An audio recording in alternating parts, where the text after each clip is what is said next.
Good morning. It's a beautiful day in the neighborhood. I'm Felisa.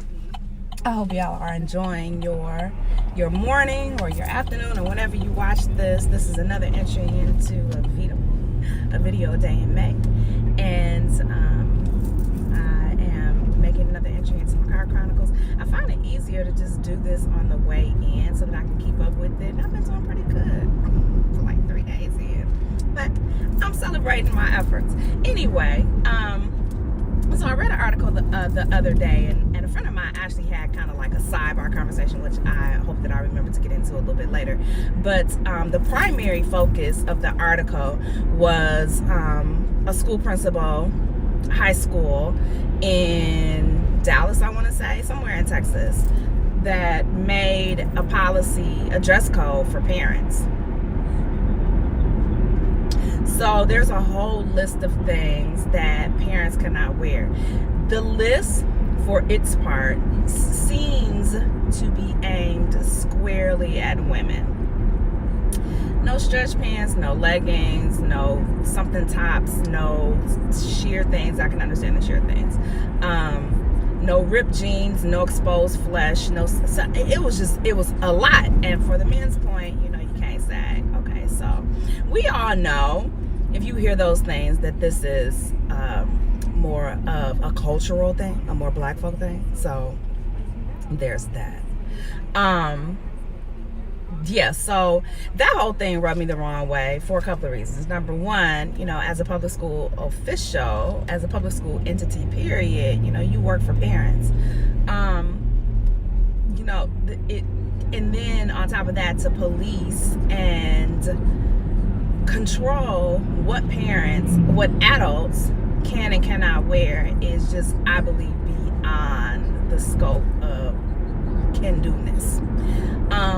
Furthermore, and it was no bonnets. Okay, I have an issue with the bonnets, but I also understand protective hairstyles and protecting black hair and all this kind of thing. So I see both sides of the equation. I am sick of those bonnets, though, y'all.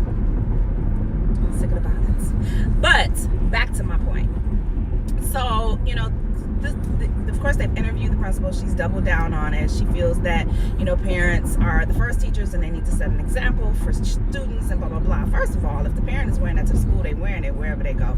And so the kids have seen them in it. Just because you control them in that environment does not mean that they're not wearing it. So the standard has already been set for these kids. That's number one. Number two, you control the kids by way of their dress code, by way of their, involvement. They're there. They are actually students of the school. They come there as a learning environment. You set policy and procedure to control them because that's what you do. That's how schools function. Now, of course, I believe policy should be extended to parents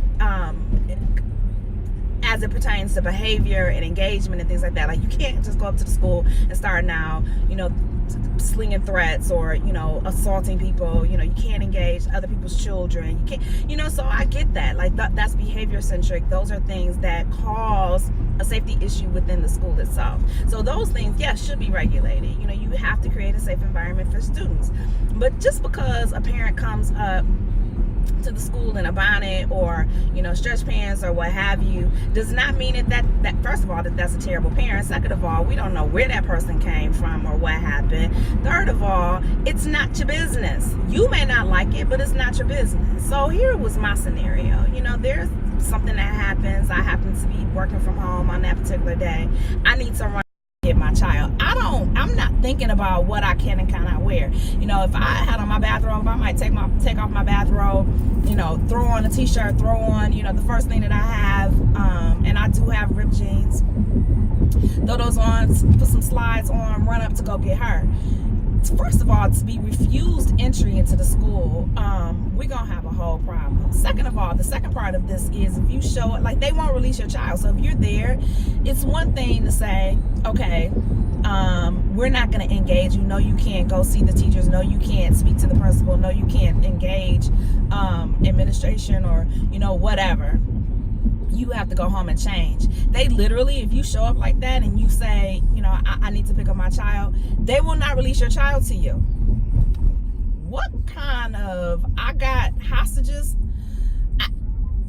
Listen, let me tell you something. Let me have shown up and pick up my child, and they refuse to release my child to me. And the reason that they refuse to release my child to me is because I have on a bonnet, or because I have ripped jeans, or whatever. Y'all, honey, when I tell you, this is what we're not gonna do. We're not doing any of this. Not today, Satan. So, you know, I have issues with that. Furthermore, I'm just going to call out the obvious. You know, when you're working with a certain demographic, you know, it's easy to attempt to police and control them. And I'm not just talking about black folk, I'm talking about poor folk, period. Because you take away the options of poor people, you take away their individual and collective rights by policing them, by over monitoring them, by, you know, creating policies and procedures that are restrictive for them, that cost them time, money, and resources that they do not have, because you can. And you know, simply because a lot of times, you know, the educational level may not be there, or the financial resources are not there, or, you know, the time resources are not there to be able to fight you on this. And so people are able to implement things that they feel are in people's best interest a lot easier. Let me tell y'all something. My children went to a very wealthy school district. I'm glad that I was able to do that for them. But here's the thing. When I tell y'all that these parents, first of all, you would have never implemented that kind of policy. Ever. Never. They wouldn't even thought about it. Would not have even thought about it. Because that's not a thing. Even if they had thought about it, it would have never gotten past those parents. You send that mess home, and I'm telling you, you will have standing room only in your office the next day. Because they were not having it. You were not about to tell them what they can and cannot do. Because they have money and they have means. And that's the problem that I have with this policy. People who have money and who have means are able to do things far easier and with far less restrictions than people who do not have money and means. And we know that that's how this country is set up. But when you do things like this, that I feel is so underhanded and so, you know, callous and elitist in a lot of ways, like, I feel like it takes away from the overall care and compassion in the community that the school environment should provide for parents. Furthermore, I looked up the test scores for this school. Like, their reading and comprehensive is in like the 40% range. Their math is like in the 50% range. I might have those transposed, but still, these students are failing and failing miserably. I'm trying to see how many percentage points those test scores are going to go up, or those comprehension and reading scores are going to go up, because their parent did not wear a bonnet, or because their mother did not wear ripped jeans. Like, I'm gonna wait to see how much this dress code impacts learning and the learning environment for parents that are not even there during the school day. I believe that this school has bigger fish to fry and bigger things to focus on than whether or not a mom shows up in a tank top. Now, if she's truly distracting, which I'm assuming that this is a she, you know, y'all get distracted by areolas and whatnot. Okay, fine. If she's truly distracting, then the principal can certainly have a one-off. I think that this is a cowardly way of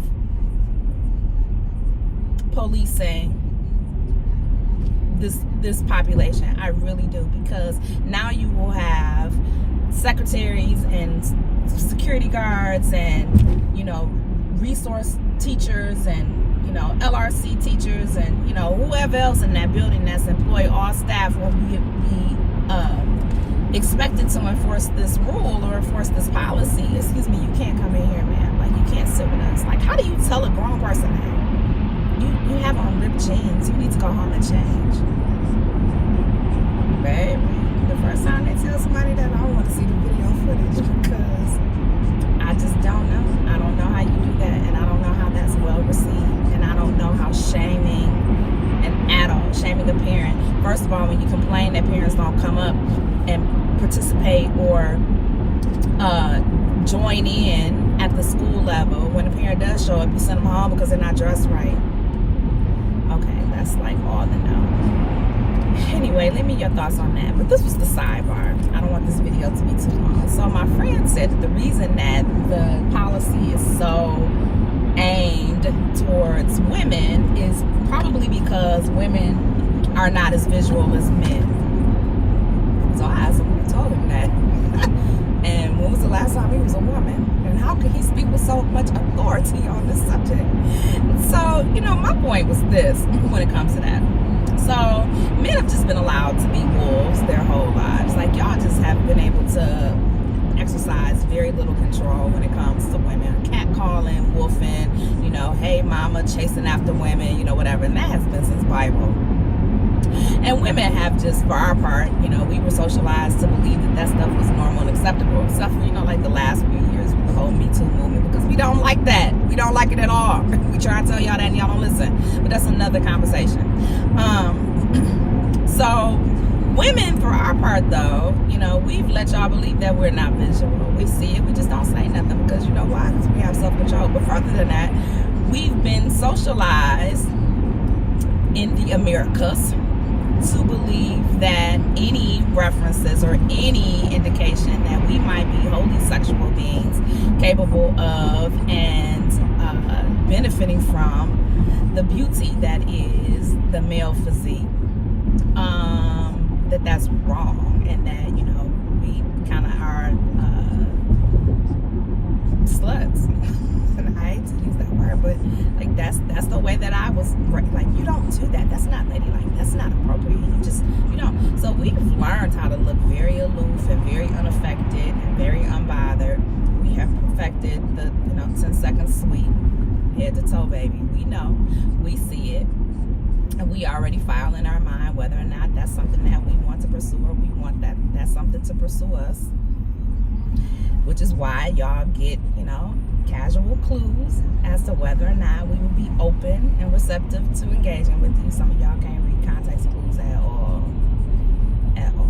Anyway, so I'm debunking that on my vlog. I'm not saying that every woman is visual, just like every man is not visual. These are general statements, but this has definitely been in my experience. And I told him, I was like, if you could hear some of the conversations that women have, baby, I'm trying to tell you, don't be fooled. We just know how to control ourselves. Furthermore, I think that the difference is that women are not generally impulsive with our visualizations. Like, we know how to chill out, just wait.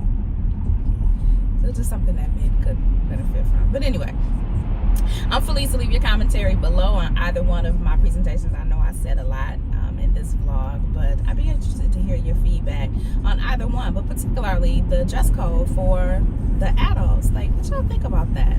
Like, sincerely, am I off? Do I, like, if you were a parent, would you want someone telling you what you can and cannot wear to school? Admittedly, I've never had this issue. Generally speaking, whenever I've been up at the schools for any one of my children, and I have 4, I was either coming from or going to work, so I was dressed in professional attire. So I don't have that, that knowledge base. But I do know that if I were to go up to, my children's school and I was super casual, I would not expect to be turned away and told that I have to go home and change. Like, y'all, all the bye. Anyway, let me know what y'all think, and I'll talk to you later. Bye.